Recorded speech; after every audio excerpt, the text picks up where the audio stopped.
आपने कोई सुझाव नहीं दिया, आपने कुछ सुझाव दिया ये करना चाहिए वो करना चाहिए, दोनों वोट के साहब नहीं कर दिया। लेकिन अगर सवाल हो गया तो पूछ लीजिए एक मिनट। क्या ऐसा प्रपोजल है कि वाकई में एरिया को एक्सप्लोर किया जाए ताकि हमारे नौजवान को यानी कि मौका मिले रोजगार। जैसे कि जवाब ओरिजिनली अगर मैं पढ़ लेता तो शायद ऑनरेबल मेंबर साहब सुन लेते। हमने माना हुआ है कि टूरिज्म पोटेंशियल है, उस टूरिज्म पोटेंशियल को एक्सप्लॉइट करने की जरूरत है। हाल ही में कुछ वहाँ पर festival, border festival, yoga festival जो है वो वहाँ ऑर्गेनाइज किए गए थे इस मकसद से कि करना के बारे में, करना की खूबसूरती के बारे में जम्मू कश्मीर के बाहर जो है लोगों को पता चले। और उसके बरस वहाँ पे हमने आहिस्ता आहिस्ता टूरिज्म का थोड़ा सा बढ़ावा जो है देखना शुरू किया है। इसके लिए वहाँ पे लोकल लोगों को टूरिज्म से फायदा मिले, हमने कोशिश की कि पेइंग गेस्ट और ये होम स्टे ये रजिस्टर्ड हो। फिलहाल करना में हमारे 6 रजिस्टर हुए हैं और टीमवाल में सिर्फ 5, वहाँ पे 11 होम स्टे यहाँ रजिस्टर्ड हुए हैं। अब ऑनरेबल एमएलए साहब से मेरी गुजारिश होगी कि इसमें हमारी मदद करें, क्योंकि टूरिस्ट को लाने का कोई फायदा नहीं अगर उनको ठहराने की जगह नहीं है। और बड़े बड़े होटल खूबसूरत इलाकों में हम बनाना नहीं चाहते। बड़े होटल बनेंगे नहीं तो लोकल लोगों को उसका फायदा नहीं होगा। मेरी ऑनरेबल एमएलए साहब से मौजूदा गुजारिश होगी कि होम स्टेज को और ज्यादा वहाँ पे फोकस हम दें, इसमें ये हमारी मदद करें, लोकल लोगों को इसमें इन्वॉल्व करें। हम उनको रजिस्टर करना चाहते हैं ताकि जैसे टूरिज्म वहाँ बढ़े लोकल लोगों को फायदा हो। इसी के बारे में करना के बारे में क्वेश्चन है तो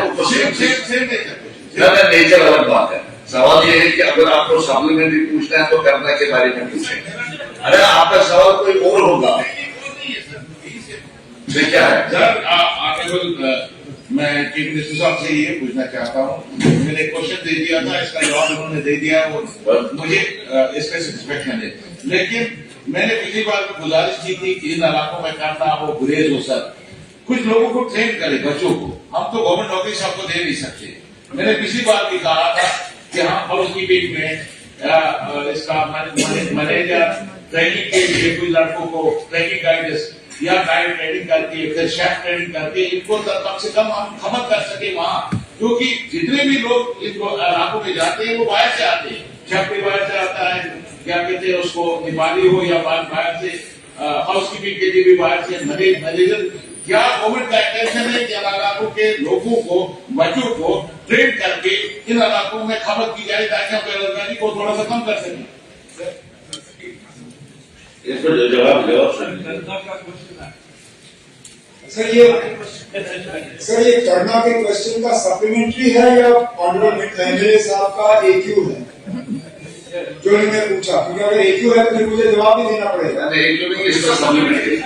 सप्लीमेंट्री सर, ऑनरेबल एमएलए साहब ने जो कहा है बिल्कुल सही कहा। टूरिज्म का बढ़ावा जो हम देख रहे हैं उसका फायदा उन इलाकों में कभी होगा जब वहाँ के लोकल जो है लड़के लड़कियां जो है वो उससे रोजगार हासिल कर सके। और ये सही है जो नए इलाके टूरिज्म से अब जुड़ रहे हैं, चाहे वो गुरेज हो, करना हो, केरन हो, मक्सिल हो, इन इलाकों में हमने टूरिस्ट को अब जाना जो है देखना शुरू किया है। लेकिन इनका कहना सही है कि वहाँ पे जो मुलाजमत, वहाँ पे जो रोजगार लग रहा है वो लोकल लोग बहुत कम लग रहे हैं।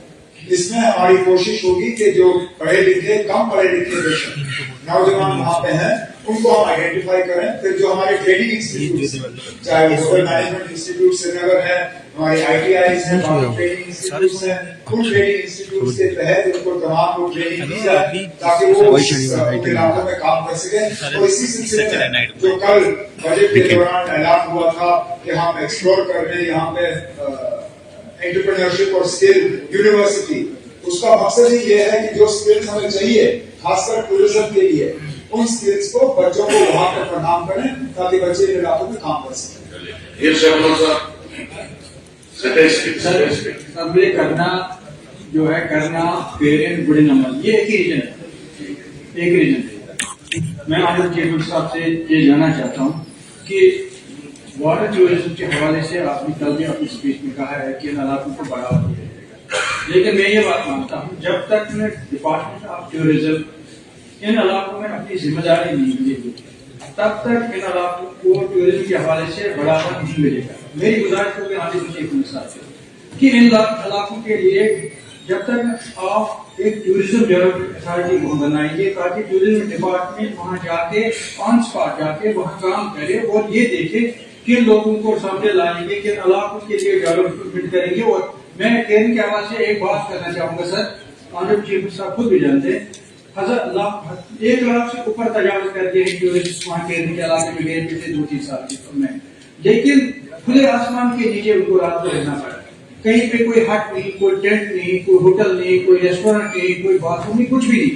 अगर हम ये एक्सपेक्ट करेंगे सिर्फ होम स्टे से ही मसला हल हो सकता है तो नहीं है। इतने घर नहीं है वहाँ पे जो होम स्टे के लिए तैयार है। जब तक भी टूरिज्म डिपार्टमेंट वहाँ पे काम करे, एक टूरिज्म डेवलपमेंट अथॉरिटी इन इलाकों के लिए बनाइए, ताकि उन इलाकों का जो मसला है, जो आप चाहते भी हैं, आपके हम बहुत खुश हैं कि आपने कल अपने बजट तकरीर में भी केरल करना का हवाला दिया है, लेकिन टूरिज्म डेवलपमेंट अथॉरिटी बनाने के हवाले से मैं आपसे गुजारिश करता हूँ आज बारे में आपने जानना ये सजेशन आपकी तरफ से एक सजेशन आ गया। मैंने कहा अगर करना के बारे में 9 आगामी एक मिनट 10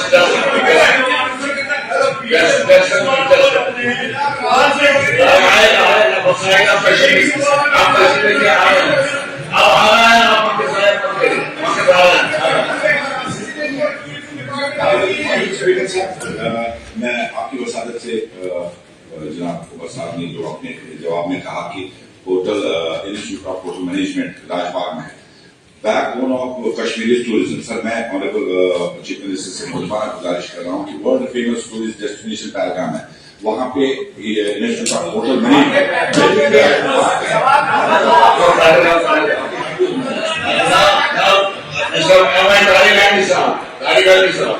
पूछे सवाल। Yes, sir. Sir, take your number 785. Minister जरूर जवाब है। Sir, take number 785, Part 8. The families having no land of its own are being provided 5 acres of land for construction of residential houses under PMAY. The land is provided subject to the verification by the Revenue Department. Part B, sir. District-wise details of landless, houseless families identified for allotment of 5 acres of land are given at Annexure A. As regards Kulgaon district, the beneficiary-wise list as Annexure B. Part C, sir, the extent families of the landless background are likely to be considered for allotment of land, subject to eligibility and guidelines of scheme being issued from time to time. Parties are the right to clear compensation and transparency in land acquisition, rehabilitation and settlement Act 2013 is under implementation in Jammu and Kashmir, and the compensation is determined as per the provisions contained in section 27 and subsection 2 of section 27. बस ठीक है, comprehensive जवाब है। Sir मैं पूछिए। सबसे पहले ये जो 5 मरले जमीन देने का सवाल है, मैंने पूछा था जो एक्सटेंडेड फैमिली है उनके बारे में क्या पॉलिसी है, और आपने जवाब दिया है subject to eligibility and all शराइत के साथ आपने कहा, और खासतौर पर जिक्र किया है कि एलिजिबिलिटी का। मैं तो यही जानना चाहता था कि एलिजिबिलिटी है या नहीं है, और आपने फिर सब्जेक्ट के पर थोड़ा हमें जाऊंगा पूछने के लिए इसकी थोड़ी सी तशरीह होनी चाहिए और उसके सामने। सर, जहाँ तक पीएमए का ताल्लुक है सर, ये 2016-17 में स्कीम आई थी। इससे पहले इंदिरा आवास योजना हुआ करती थी और government of India ministry of rural development ने टारगेट फिक्स किया था 3,36,498 हाउस होल्ड्स का, और 2 कैटेगरीज में डाला गया, इसको सैट का मतलब है सोशल इकोनॉमिक कास्ट सेंसस जो हुआ था, उसके तहत 1,35,830 हाउसेज और आवास पोर्टल के जरिए 2,06,048 houses both sex and Awas Plus categories are fully saturated. आज की डेट तक अभी तक जो है 3,34,896 हाउस होल्ड जो है sanctioned, और out of which 296,157 houses, that means total 88%, have already been completed as on date. Pending houses जो है मेरे स्टेज पे हैं. जहाँ तक आपके इस सप्लीमेंट ताल्लुक है सर, बेसिकली सर PMAY जो है फ्लैगशिप प्रोग्राम है. इसके तहत department of rural development her area में सर्वे करता है, और सर्वे करने के बाद जो लोग जिनके पास जमीन नहीं हुआ होती है उनकी जो लिस्ट है वेरिफिकेशन की रेवेन्यू डिपार्टमेंट को दी जाती है वेरिफिकेशन के लिए. और जब वहां वेरिफिकेशन होती है बहुत सारी चीजों में ऐसा होता है कि एक फर्द के मतलब कोई एक फैमिली है, उसके 2 बच्चे हैं और वो वहीं रहते हैं जहां उनके वालिद साहब रहते हैं. उनको सर्वे में दिखाया जाता है उनकी लैंड डिपार्टमेंट ऑफ आर्ट करता है रूरल डेवलपमेंट. जब उनकी वेरिफिकेशन होती है तो उनकी अपनी लैंड होती है, वालिद की लैंड होती है, 1 कनाल आधा कनाल, तो 3 वाले वो कुछ एंटाइटलमेंट होती है. जब उसकी पूरी वेरिफिकेशन होती है डिपार्टमेंट की तरफ से वो रिजेक्ट होते हैं. मोस्टली बहुत सारे केसेस में ऐसा हुआ. कुलगाम डिस्ट्रिक्ट में भी तकरीबन मेरे ख्याल से बहुत सारे केसेस हुए थे जिसमें 29 केसेस जो है उनको रिजेक्ट इसी आधार पे किया.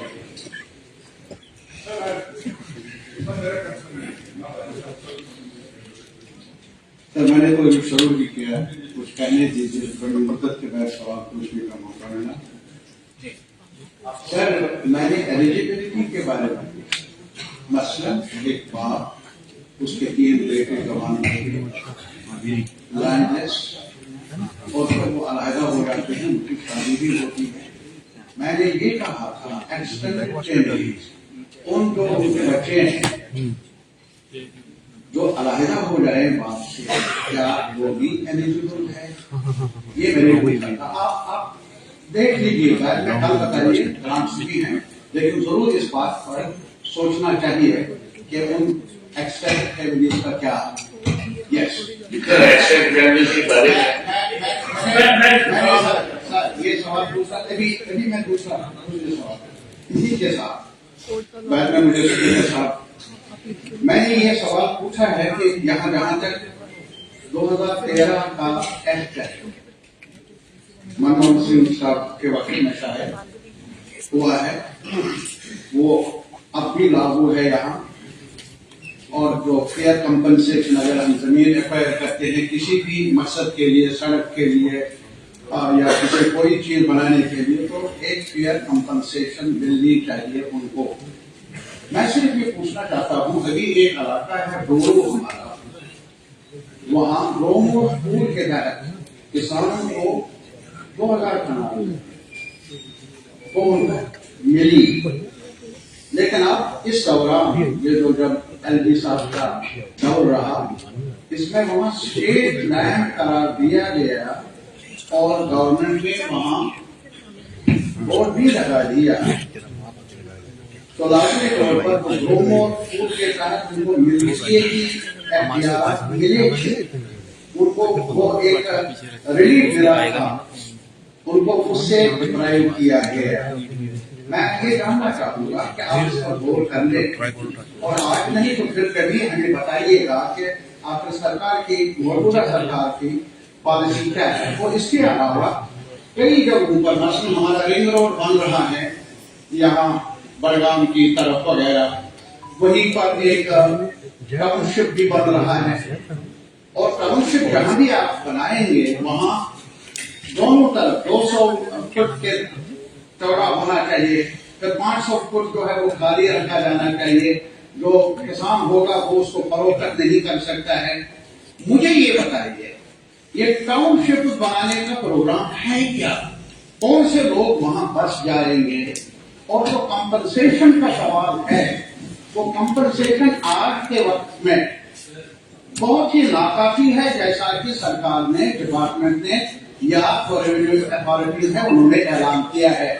क्या आप इसका जायजा लेंगे? इसी तरीके से कठुआ में, जहाँ हमारे लोग बैठे हैं कठुआ से ताल्लुक रखने वाले, वहाँ अगर कहीं पर इन्वेस्टमेंट हुई है कुछ थोड़ी सी इंडस्ट्रियल डेवलपमेंट करने के लिए, वो कठुआ में हुई है, लेकिन बदकिस्मती से वहाँ जो जमीन है इवेटरी प्रॉपर्टी लैंड जो वहाँ गए थे दूसरे मुल्क में, उस पर उन्होंने कब्जा किया है। कब्जा करने का मतलब है उनको दी गई है, लेकिन वो कंपनसेशन मिलनी को चाहिए ना, सरकार को मिले, या जो जिनके दायरे इख्तियार में था तब से किसानों के, उनको मिलना चाहिए, वो भी उससे महरूम है। और साथ ही साथ एक क्रिकेटर है श्रीलंका से, नहीं अभी तो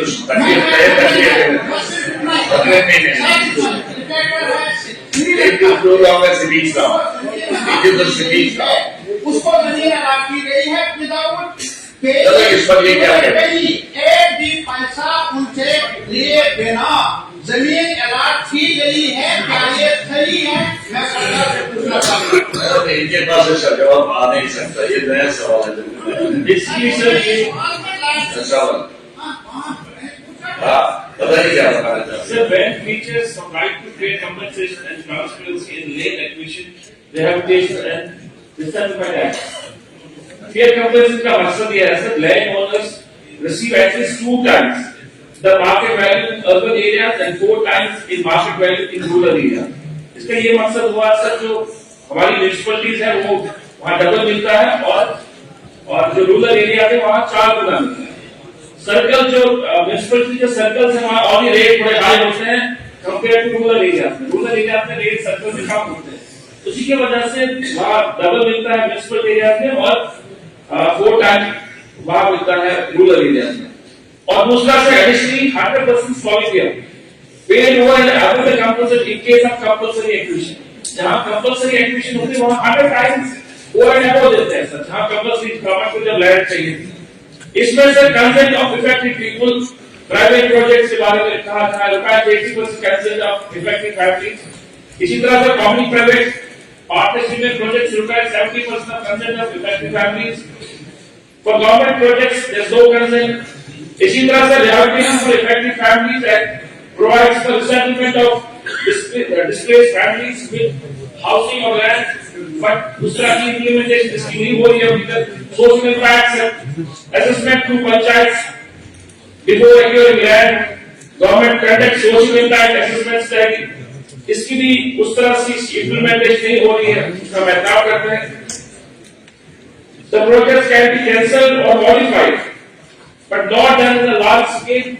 Public projects कुछ कर सकते हैं, सोशल इम्पैक्ट की वजह से अगर कहीं पर एडवांस रोड कर सकते हैं, वहां प्रोजेक्ट्स को डेवलप किया जा सकता है, रोका भी जा सकता है, बट नॉट इन केसेस जहां पर लार्जली पब्लिक के लिए होता है, जैसे हेल्थ इंफ्रास्ट्रक्चर हो, नेशनल हाईवेज हो और भी सब इंपॉर्टेंट प्रोजेक्ट्स इंडिया डेवलपमेंट देश के होते हैं, वहां पर हम लोग ऐतराज नहीं कर सकते।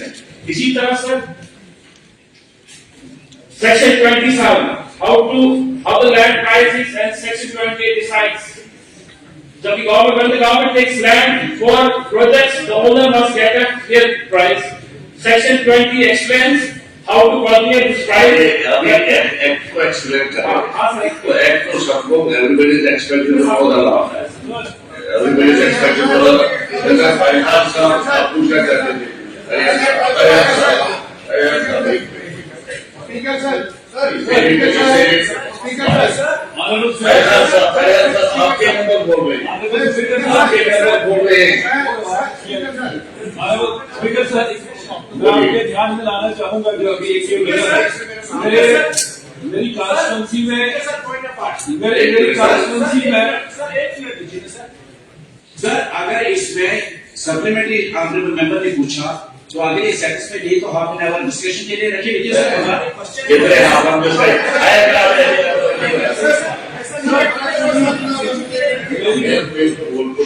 एक गाँव है मेरी कॉन्स्टिट्यूंसी में जो हम्बर पंचायत मरमत का इलाका है, NH 244 का जो अभी कंस्ट्रक्शन हो रहा है उसमें वो पूरा का पूरा गाँव, क्योंकि वो 50 साल पहले वो गाँव वहाँ बसा है, ये सारा फर्स्ट हैंड में, तो बहुत सारे मकान गिर गए हैं और वो सारे का सारा गाँव वहाँ सर उसकी वजह से खत्म हो जाना है। मैं ये जानना चाहूंगा कि क्या उनको जो PMAY में उनको पूरे मकान उनको मिले और जो फ्री लैंड की बात है उनको 5-15 दिन उनको मिले। मैं मंत्री साहब से जानना चाहूंगा, रिक्वेस्ट भी करूंगा कि पूरे गाँव को, क्योंकि वो पूरा का पूरा स्लाइड में आ गया है, वो PMAY के हर घर को मकान वो मिले और फ्री लैंड जो 5 मरला दे रहे हैं उन सबको मिले, मैं आपसे एश्योरेंस चाहूंगा।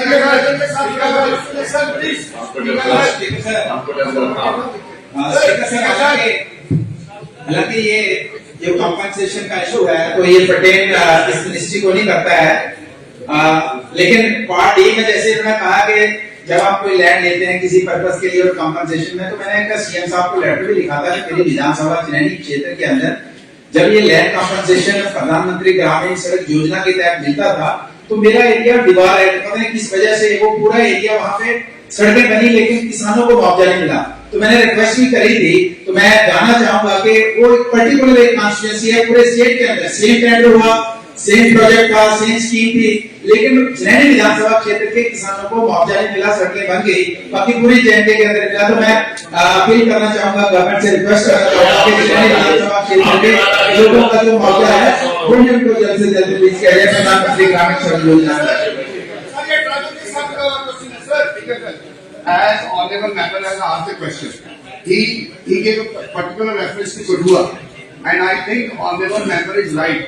As far as matter of compensation is concerned, इन्होंने vacuum property, it's not matter of a vacuum, किसी भी compensation की बात है। A court has even given a judgment. हमारे उधर the matter is very serious. जो कुठुआ का इन्होंने रेफरेंस दिया, as far as industry is concerned and state line is concerned and as far as compensation is concerned. इसके लिए अगर आप एक हाफाना डिस्कशन रखिए, उधर पोजीशन ये है ऑनरेबल स्पीकर सर, उधर पोजीशन ये है, लोगों को तो निकाल दिया गया कि on the pretext it's state land, but the actual position is some other people have been invited to acquire that land and sell that land. This is the position. और जहां तक कंपनसेशन की बात है सर, बात है drafted judgement है, high court की जजमेंट है, एडवर्स लाइफ पोजेशन की बात है, व्हेन इट एग्जिस्ट, तो लोगों को कंपनसेशन जो 50 साल 60 साल से उसकी काश्तकारी कर रहा है उसको कंपनसेशन क्यों नहीं?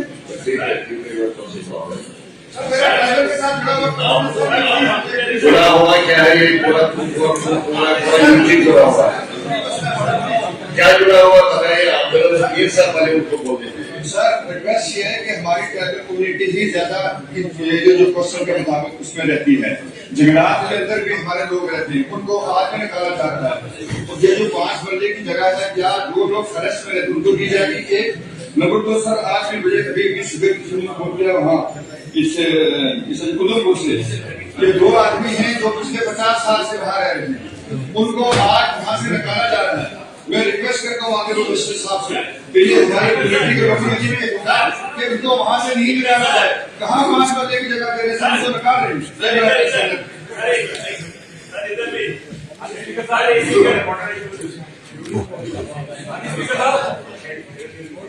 चूंकि सवाल तो कालीगामी साहब का था, उन्होंने बड़े वैलिड सप्लीमेंट्रीज इसमें उठाए। जहां तक कंपनसेशन की बात है वो तो पूरे हाउस का कंसर्न है, हर एक अगर बोलना चाहेंगे तो ये तो 2 दिन भी बोलेंगे, उसमें ऐसे एग्जाम्पल्स देंगे। मगर सीरियस सप्लीमेंट है कि एक नॉन इंडियन क्रिकेटर को जम्मू कश्मीर में कठुआ के आसपास जमीन अलाट की गई, ये तो सीरियस कंसर्न, और वो भी बगैर मुआवजे के। ऐसे में हम चाहेंगे कि इस इश्यू को लेकर आप टाइम अलॉट कीजिए, डिस्कशन होना चाहिए। आप डिस्कशन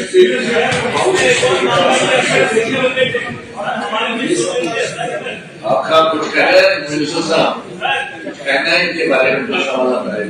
देखिए सर, एक्सटेंडेड फैमिलीज की बात करी सर, ये एक क्लियर है, जिस शख्स के पास लैंड नहीं है और उसके पास कोई लैंड, जब ये उसकी सर्वे होता है, हाउस मिल रहा है, लैंड नहीं है, सरकार उसको लैंड देगी, उसमें कोई दिक्कत नहीं।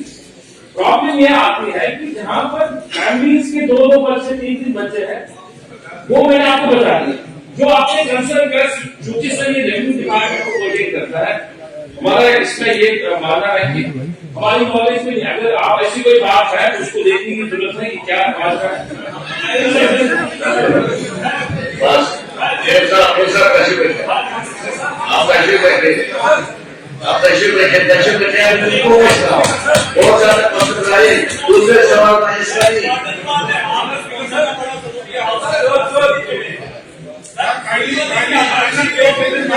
तकलीफ नहीं, इसमें कोई तकलीफ नहीं जा सकता। तकलीफ करने की कोई इजाजत नहीं है। सुन लीजिए, सर मसला ये है कि लैंड को लेकर बहुत सारे लोग बात कर रहे हैं, यहाँ स्ट्रीट लैंड की बात हो रही है, फॉरेस्ट की बात हो रही है। आप यकीन मानिए कि मलकियत जमीनों को लोगों से छीन लिया गया, और ये मामला आज से पहले हुआ। हमारे भाई साहब भी बात कर रहे, बहुत अच्छी बात इन्होंने बोली कि हमारी उधर जमीनों पर पता नहीं किस किस को बसाया, और ये कब से बसाया है ये भी हाउस को जानना बड़ा जरूरी है। और आज सरकार बनी है, उन जो बाहर से लोग आए जिनको इन्होंने जमीनें बांटी है वो लोग कौन है, उनको भी सामने लाया जाना चाहिए। और जिनकी मलकियत जमीनों को उजाड़ा है, वहाँ पर मकान आज की डेट में जमींदार को नहीं बनाने दे रहे। मामला तो दूर की बात है, सरकार ने आज से 5-7 साल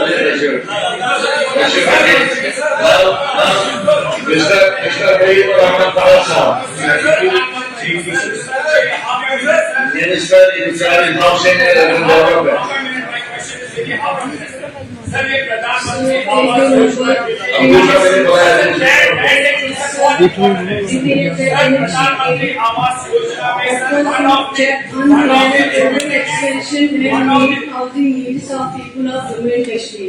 Second, details of beneficiaries shall be determined after DPR formulation. आप कुछ पूछना चाहते हैं? जी Sir, my question is basically about the settlement. Set townships. Since abrogation, the idea of township is very scary in the whole state of Jammu and Kashmir because of the fears and concerns of demographic change in the state of Jammu and Kashmir. तो लोगों में एक खदशा है कि कहीं ना कहीं demographic change के लिए टाउनशिप्स बन रही है। हमारा घर जहाँ पूछने का सवाल ये है कि ये जो टाउनशिप्स बन रही है, आपने कहा to the people of Jammu and Kashmir. The definition of people of Jammu and Kashmir is very vague. Well, we want to know the number of demosites. उसके बाद ये जो townships बन रही है, ये wetlands पे बन रही है। Lot of development which is taking in place in Jammu and Kashmir post abrogation is a large scale destruction, devastation of environmental ecology. सारे मेगा प्रोजेक्ट्स की टाउनशिप्स की एनवायरमेंट असेसमेंट होनी चाहिए, फ्रॉम रोड एक्विजिशन, चाहे वो train, सड़क या खास सेटलमेंट जो ये टाउनशिप्स आप बात कर रहे हैं। तो ऑनरेबल चीफ मिनिस्टर साहब ने 2 महीने पहले बोला there is no proposal for townships. Advisor साहब ने भी बोला there is no proposal for townships. Today they are saying there is 1 lakh कनाल के लिए चिट्ठी निकली है सेक्रेटरी से, हाउसिंग डिपार्टमेंट से एक्वायर करने के लिए। Although they mention there is only 1200 kanal and then 4000 kanals in Srinagar SD colony. ये जमीन किन लोगों के लिए है? नंबर 1 वो क्लियरली मैम बिल्कुल मेंशन नहीं है। Secondly this land is mostly, जब आप रखियाल की बात करते हैं, it's a wetland. We are facing a dry spell, climate crisis. आपने हार्श विंटर देखा, हार्श समर्स देख रहे हैं। Water table has gone down because of the large scale devastation and destruction of land mining, soil mining, sand mining. 5-6 सालों में जो इन्हें तबाही करके रखी है, उसका नतीजा ये है कि the future is very dark and grim. और इस तरीके में अगर टाउनशिप्स बनेंगी, the concern is one, is there a concern, have you addressed the environment concern, the demographic concern? और कल को अगर आपने बना दी बिल्डिंग्स और आपकी हुकूमत नहीं है, वहां पे कौन लोग रहेंगे? उसकी क्या गारंटी है कि ये यहाँ के बसिंदों को ही मिल सकता है? शुक्रिया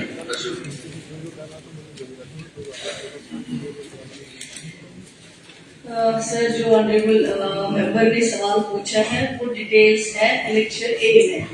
उसमें सारा लिखा है कि क्या क्या डेवलपमेंट की जा रही है, कॉलोनीज में कहाँ क्या क्या बन रहा है, उसके सारे डिटेल्स शायद हमने पढ़े होंगे।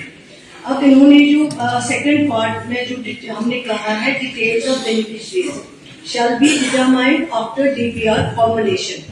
जब डीपीआर फॉर्मुलेशन होगा उस वक्त जो है बेनिफिशियरीज की जो डिटेल्स आपने मांगी है वो तभी अवेलेबल नहीं है। डीपीआर फॉर्मुलेशन के बाद जो है वो डिटेल्स आपको फराहम की जाएंगी। दूसरी बात जो है, जो वहाँ पे जब बनाते हैं डीपीआर जब बन जाता है, उसको सारी चीजें जो अंडर कंसिडरेशन रखी जा रही है, उन सारी चीजों को देखा जा रहा है जिनका आपने खर्चा किया। ऐसे वहाँ इंजीनियर्स या जो बाकी ऑफिसर्स बैठे हैं वो ऐसे आंखें बंद करके तो कोई चीज नहीं बनाएंगे। लेकिन अगर कहीं पे आपको स्पेसिफिक कोई इंफॉर्मेशन है, जिसकी नॉलेज है, वो बता दीजिए, वो आपको क्लियर कर देंगे। जावेद इकबाल तो बस हो गया, ठीक है, आ गया आपके सवाल एक बार। इससे Javed Iqbal Chaudhary, minister in charge education.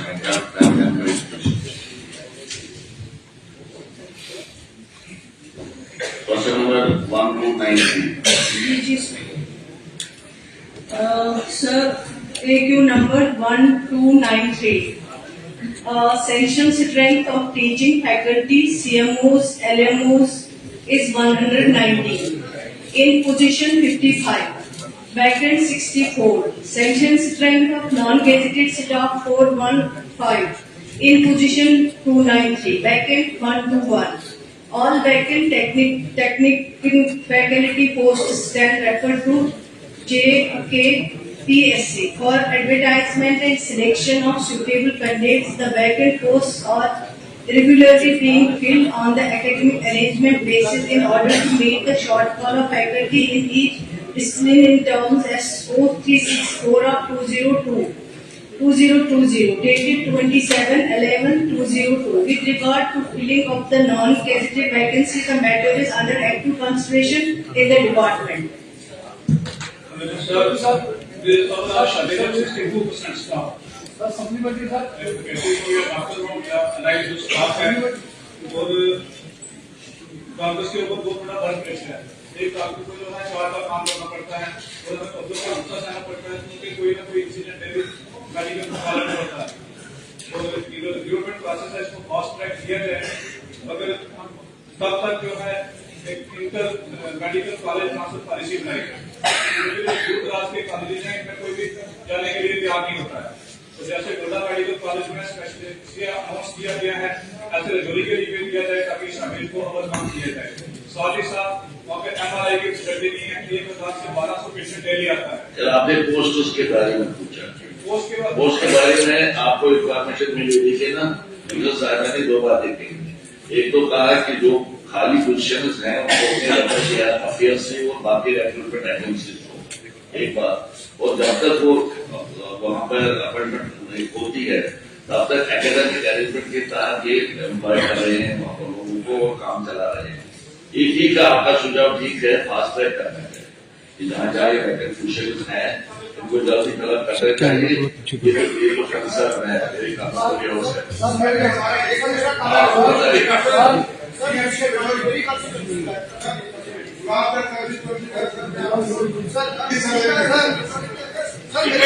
आप 3 लोग खड़े हुए, 3 लोग खड़े हुए, इनकी बात को सुनो एक करके। साहब आपके सवाल, मैं आपका सवाल भी सुनूंगा, आपका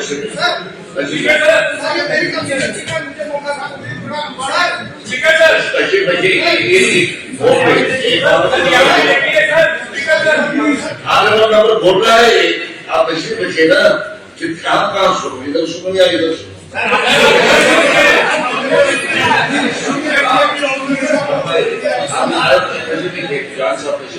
बहुत शुक्रिया स्पीकर साहब आपका। यही हाल है, मैंने पहले भी असेंबली में बताया, 41 पोस्टें हैं मेडिकल अफसर की सेक्शन पोस्टें, जबकि 5 पोजीशन है सर, और 36 वैकेंट पोस्ट है। कहाँ की बात कर रहे हैं? गुलाबगढ़ का सर, गुलाबगढ़ का सवाल ही नहीं है ना, ये तो राजनीति का सवाल है, ये राजनीति का मालक बात है।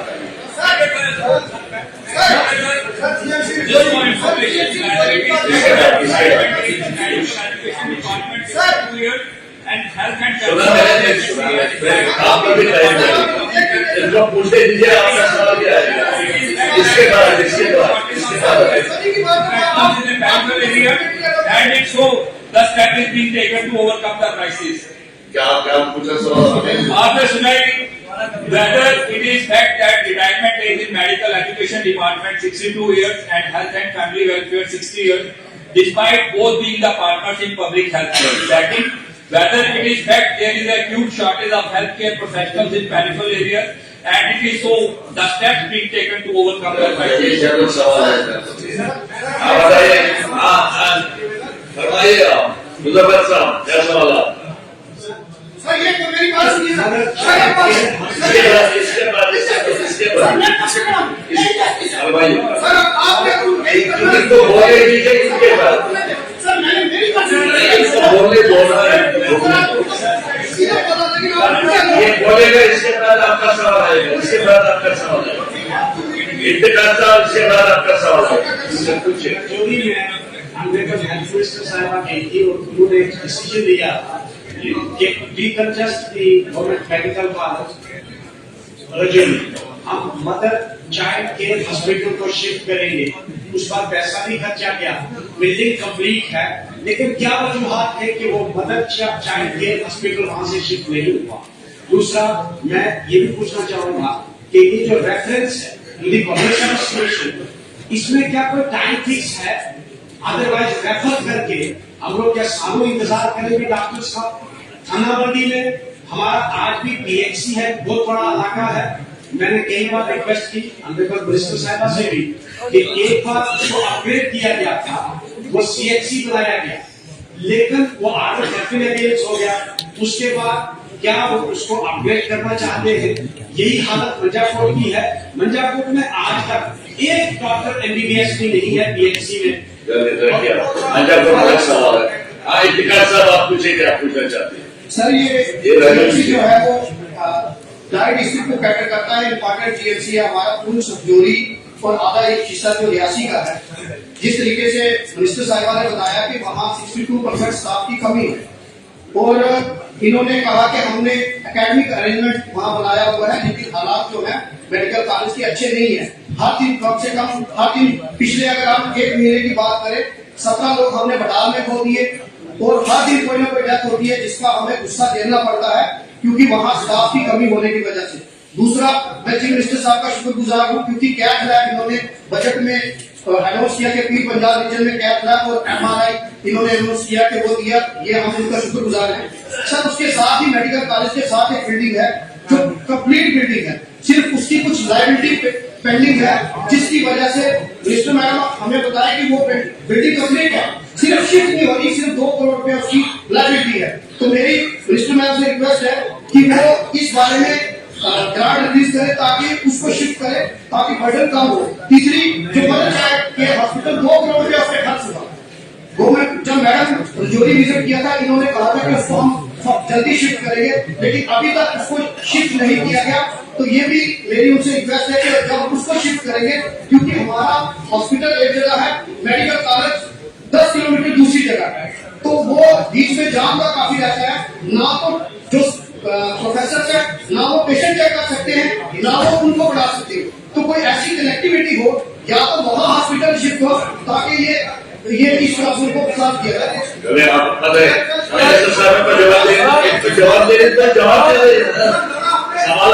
जवाब दे इसको मैं जवाब देने दो ना, इसको जवाब देने के बाद मिनिस्टर जवाब दे देंगे, उसके बाद आप सवाल पूछे। सर इस साइड में देखिए, सर ये हम मेडिकल को देखते हैं, वही तो देखेंगे हमें कोई बात नहीं, उसको जवाब देने दो ना, आपकी बात तो सुनेंगे, आपकी बात तो सुनेंगे, उसको जवाब देने दो। सर, ये जो कंसर्न है ऑनरेबल मेंबर्स का, ये सही बात है। वैकेंसीज बहुत है, उसमें कोई दो चाहे वो मेडिकल कॉलेजेस की बात हो, की बात हो, सब डिस्ट्रिक्ट हॉस्पिटल्स की बात हो, डॉक्टर्स की कमी है। लेकिन उसमें ऑलरेडी जो हमारा प्रोसीजर है वो हमने अडॉप्ट किया है पब्लिक सर्विस कमीशन को, जो ऑलरेडी पोस्ट सेटअप किए गए हैं। अब यहाँ पे ऑनरेबल मेंबर्स ने कहा है कि टाइम लिमिट कोई है, हमने जो रेफर करते हैं हम कोशिश करते हैं उनसे अक्सर बेशतर हमारा कम्युनिकेशन रहता है कि जल्द से जल्द इसको जो है आप करके, ताकि डॉक्टर जो है वो अवेलेबल रहे वहाँ पे जहाँ जरूरत है। उसके बाद इन्होंने पूछा है जो बिल्डिंग बनी हुई है उसको शिफ्ट क्यों नहीं किया। ये सही बात है, मैं गई थी राजौरी में, वहाँ ऑनरेबल मेंबर्स ने भी ये बात कही थी, और वहाँ के जो लोग हैं उन्होंने भी कहा था कि हॉस्पिटल को शिफ्ट करना चाहिए, बहुत ज्यादा जहाँ एग्जिस्टिंग है वो बहुत ज्यादा कंजेस्टेड है। लेकिन उसमें कुछ 1-2 इश्यूज थे जिनको हम सेटल करके ही मैं ऑनरेबल मेंबर्स को यकीन दिलाना चाहती हूँ कि जल्द अज जल्द जो है उसको शिफ्ट किया जाएगा, ताकि जो इनको मुश्किलें हैं वहाँ पे पेशेंट केयर में जो आती हैं वो ठीक हो पाए, और ये बिल्डिंग जो है उसको हम शिफ्ट करेंगे। दूसरा, किसी जगह पे एमआरआई की बात की है, जैसे कल ही ऑनरेबल चीफ मिनिस्टर साहब ने अपना बजट स्पीच में कहा है कि एमआरआई जो है वो वहाँ पे जो डिस्ट्रिक्ट लेवल को और जहाँ पे MRI लगी वहाँ पे हमें अवेलेबल होने चाहिए डॉक्टर जो उस MRI को चला सके। ये ना हो कि खाली MRI लगे और फिर कोई चलाने वाला ना हो। ये मेरी गुजारिश है और सरकार की कोशिश है कि ज्यादा से ज्यादा जो है हेल्थ डिपार्टमेंट या हेल्थ इंस्टीट्यूशन जो है उनको ज्यादा से ज्यादा फंक्शनल बना सके ताकि पेशेंट केयर में जो है वो कोई कमी ना रह सके। ऑलरेडी हमने कुछ कदम इसमें उठाए हुए हैं, जब इंशाल्लाह ग्रांट से डिस्कशन होगा उसमें पूरा जिक्र करूंगी। लेकिन ऑनरेबल मेंबर्स का जो खर्चा है वैकेंसीज के बारे में वो सही खर्चा है, उसको मैं भी तस्लीम करती हूँ। डॉक्टर्स अवेलेबल होनी चाहिए, लेकिन लापरवाह गुनाहों की सजा हम तो नहीं देंगे, लेकिन धीरे धीरे हम कोशिश कर सकते हैं कि ये सिस्टम जो है इस सिस्टम को किसी हद तक हम ठीक कर सकें। स्पीकर साहब, मैं बड़ा लिमिटेड क्वेश्चन पूछ रहा हूँ। 3 महीने से उदयपुर मेडिकल कॉलेज में प्रिंसिपल की पोस्ट वेकेंट है। आपने एकेडमिक सेशन वहां पर चला दी, उसकी क्या वजह है? आपके 90% पोस्टें खाली है। आपने डिस्ट्रिक्ट स्तर को खाली कर दिया और मेडिकल कॉलेज में खाली कर दिया। आप हमने कैसी एकेडमिक एजुकेशन प्रोवाइड कर रहे हैं? लोगों की सर्विस को छोड़िए। 3 महीने से आपके मेडिकल कॉलेज की पोस्ट खाली है, उसकी प्रिंसिपल की। आप किस दिन इस पोस्ट को भरेंगे? अरे जान साहब सर